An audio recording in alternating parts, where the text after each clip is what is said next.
Hey everybody, welcome back to my channel. I am here to review Seeking Sister Wife, the season finale. Can you believe it, you guys? We have made it to the finish line.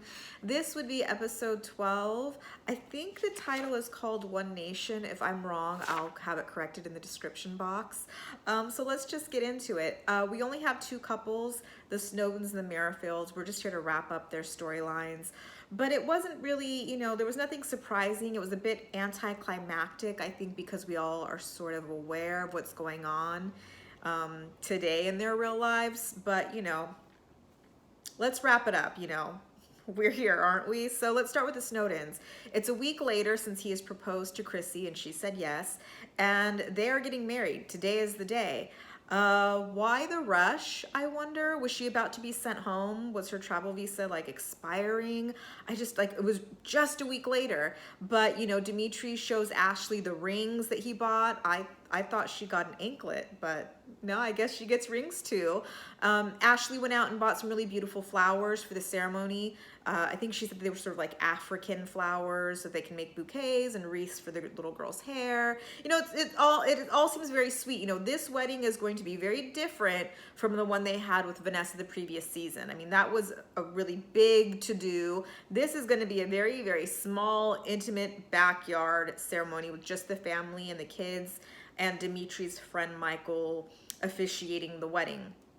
But, Chrissy lets them know that she hasn't told her family that she's engaged, much less that she's getting married today, despite the fact that apparently they say she talks to her family every single day on FaceTime. But she hasn't mentioned anything. I don't know. I guess she says she's sort of nervous that they might not be supportive, but I thought when she first arrived, when Taylor was still there, didn't she say that, she'd finally let her family know what was going on and they were very supportive and understanding and everybody was really happy with that? Maybe she's afraid they just won't be supportive of her getting married and staying in the US, because she says that she is extremely close to her family, in particular her older brother, whom she definitely needs a blessing from as far as getting married. She doesn't mention the parents, if they're still alive, if they're just not close, I'm not sure. So, the Snowdens are like, I can't believe you haven't told your family, but today's the day, no time like now, go call them. So she does. She gets her brother on FaceTime, not just her brother, but, more of her family. I don't know if it's like sister-in-laws, cousins, nieces, but they're all hanging out. She calls her brother. She speaks to him in their native South African language. I think it's called Afrikaans. I might be wrong. And she's telling him very nervously, like she's covering her face, like, okay, I have something to say. I'm engaged and I'm getting married today. And they're shocked. They're like, today? Like, what? Because they were under the impression, just like she was, that she was only going there for a visit. And this was turned into, 5 months. I mean, maybe they could not have foreseen, who could have, the lockdown and travel restrictions. It sort of, just kind of happened that way out of everybody's control. But, what can they do? He's just like, did I mention that they haven't even met the Snowdens on FaceTime? They haven't even talked. Again, even though she speaks with her family every day, the brother hasn't even met them. So he's like, can I meet them? Can you introduce us? So she's like, yeah. So she takes the little iPad, the little, FaceTime, contraption over to them, like, okay, everybody. At this point, she is like weeping, just tears are streaming. I don't know, because she's nervous, she's worried. Dimitri's just like, hey, brother, it's nice to meet you. I wish it could have been under, better circumstances. I really intended to ask your permission to have Chrissy's hand in marriage. And the brother's like, yeah, that would have been nice. Family is everything to us. And I'm feeling a bit overwhelmed. But, surprisingly, he gives his blessing. He says, hey, bottom line, if Chrissy's happy, you make her happy, that makes us happy. So, congratulations. It's unfortunate that we can't be there to celebrate with you, but, you have our blessings. And so, the Snowdens are like, oh, it's so great. They're relieved. Chrissy's relieved. They all feel good about it. So, on to the ceremony.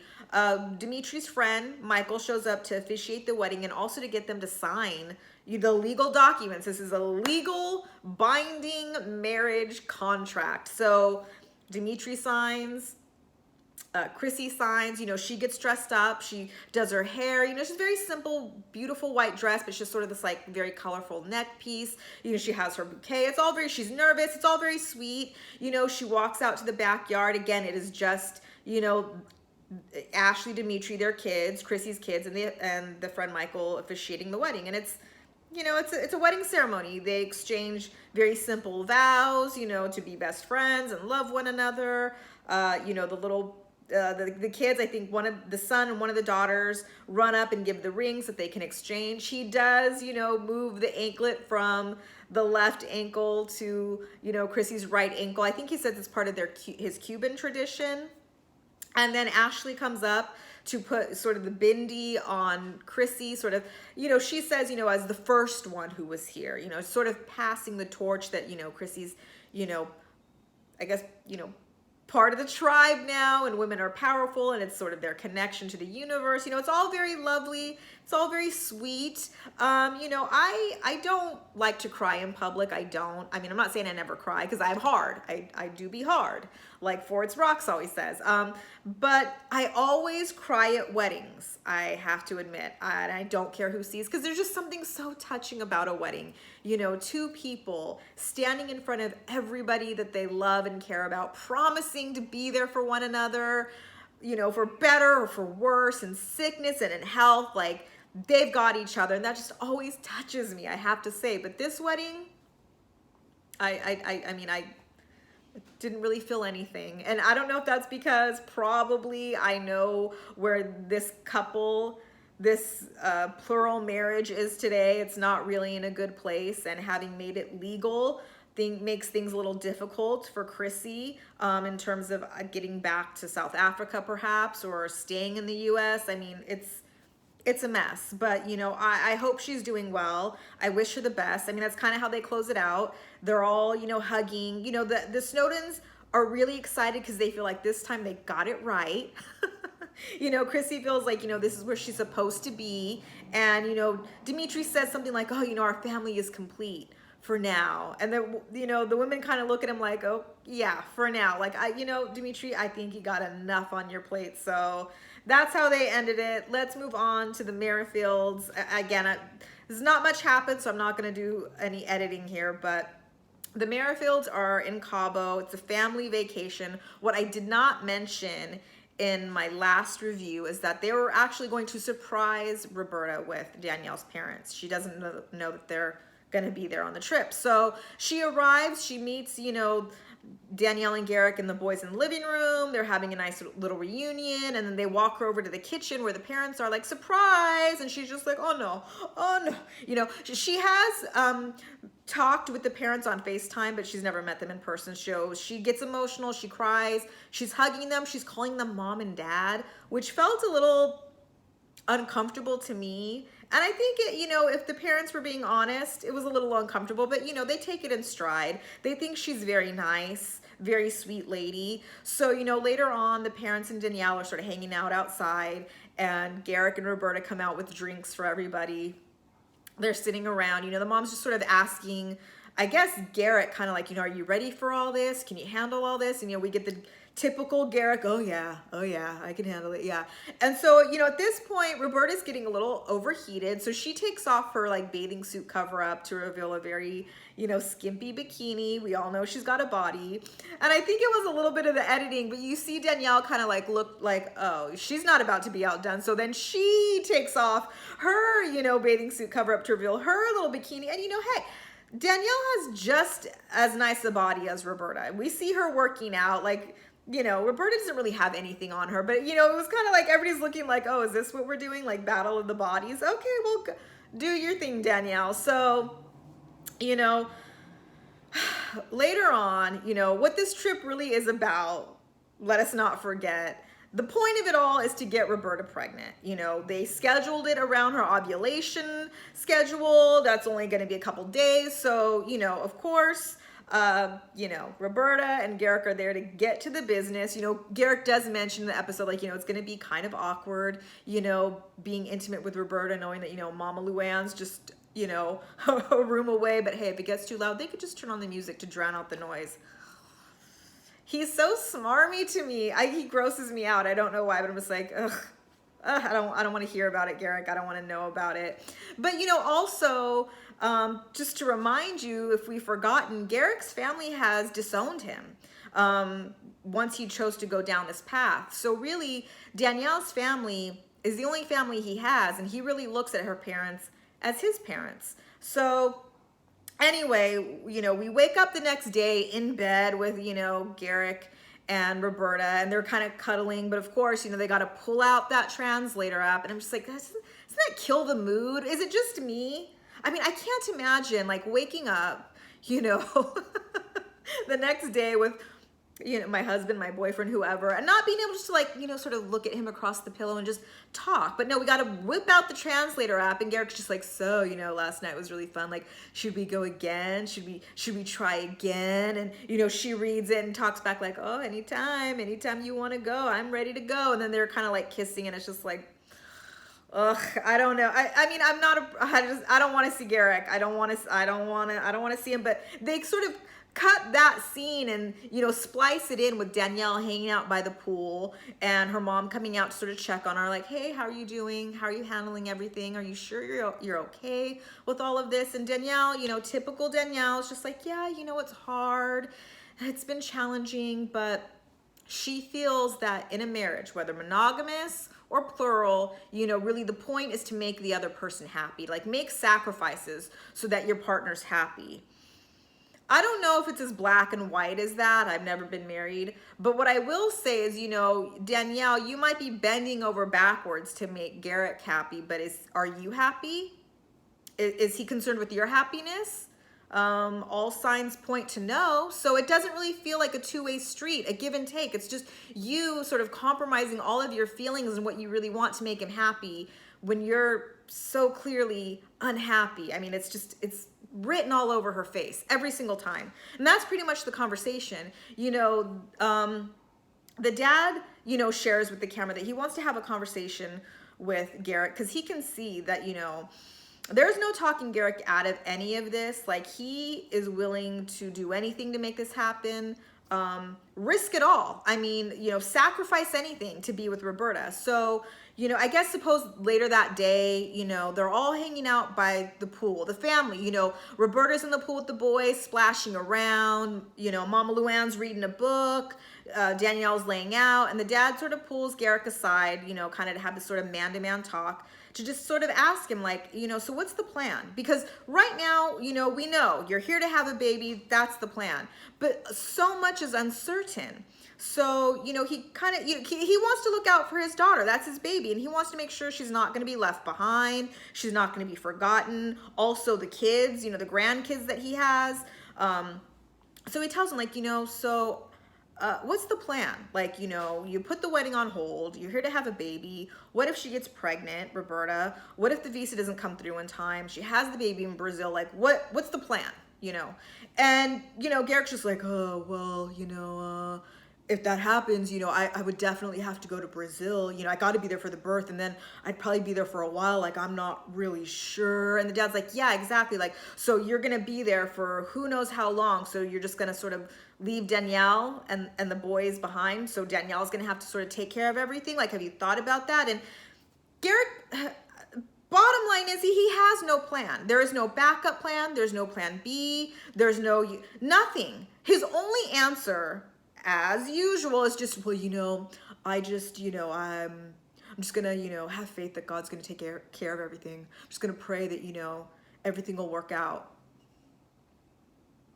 I'm not saying that having faith in prayer isn't important if you do believe in God. I mean, I do, and I've seen some miracles, you know, sort of things that I thought were impossible. But, you know, it's also good to have a plan too. Like, in case it doesn't work out the way you ideally want it to, like, what are we gonna do if she does get stuck in Brazil and you have a baby over there and she can't get here? He's gonna cross his fingers and wish real hard that it's all gonna work out. And I guess that seems to placate the dad. You know, he's just like, okay, well, you know, I guess, like, because, you know, Garrick has no answers. He has no plans other than just have faith that it'll all work out, you know. And as he's looking around, Garrick at the family, you know, all together, it just warms his heart so much because, you know, everybody's just getting along. And if he had any doubts that this wasn't the right thing to do, well, you know, they're all gone. Like, clearly this was meant to be. Like, just look at the family, just all getting along. And it's, I don't know. I mean, I don't even know what else to say about it. Like, I mean, the parents, I mean, they're going along with it, whatever. So, you know, later that night, I suppose, they're all hanging out by the fire, and Garrick has a big announcement to make. So he's like, everybody, you know, gather around. Like, I have announcement to make. And again, he's not translating anything. He's just, you know, sharing this. And so Roberta's kind of sitting there probably having no idea what's going on. And he says, you know, oh, I just got off the phone with the lawyer, and he just shared the great news that, Roberta's visa's been approved. Well, it's not that it's been approved, like the application has been approved. So it's sort of like the next step is for her to go to Rio and get interviewed. And so, you know, we're off on, you know, on the first few steps of getting her to the United States. But again, he's not translating it. So she's just sitting there like, and, you know, Danielle's looking at her like, oh, you know, news, information.